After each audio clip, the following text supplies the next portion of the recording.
পররাষ্ট্র প্রতিমন্ত্রী শামা ওবায়দ বলেছেন, অন্য দেশের কেউ হাদি হত্যা নিয়ে কি বলল তা বাংলাদেশের আমলে নেয়ার বিষয় না।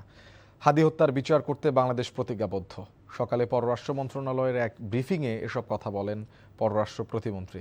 তিনি বলেন, জাতিসংঘের সাধারণ পরিষদের সভাপতি হিসাবে পররাষ্ট্রমন্ত্রী ডক্টর খলিলুর রহমান নির্বাচিত হওয়ায় বাংলাদেশের মানুষের জন্য গর্বের। তিনি এটিকে বাংলাদেশের গণতন্ত্রের বিজয় বলেও উল্লেখ করেন।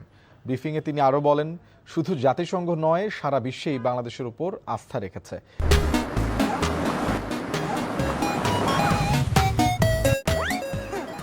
এই নির্বাচনই তার প্রমাণ।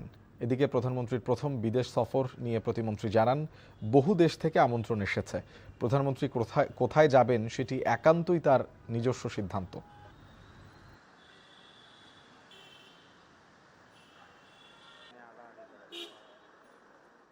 একটা ইলেকশন হয়েছে আরেকটা দেশে, পাশের দেশে, সেখানে যিনি হেরে গেছেন তিনি বলছেন ওনাদের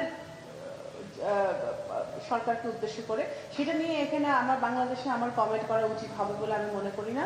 এবং কিন্তু আমরা হাতি হত্যার ব্যাপারে আমরা ডিরেক্টলি গভর্নমেন্টের সাথে, কারণ আমার যদি এই কালপিটদেরকে ফেরত আনতে হয়, তাদেরকে কিন্তু আমার ভারত সরকারের সাথে কূটনৈতিক সম্পর্কের মাধ্যমে আমার ফেরত আনতে হবে, এবং সেইগুলো কিন্তু আমরা কাজ করছি খুবই সিরিয়াসলি, এবং এটা কিন্তু এগিয়েছে, বেশ ভালো এগিয়েছে।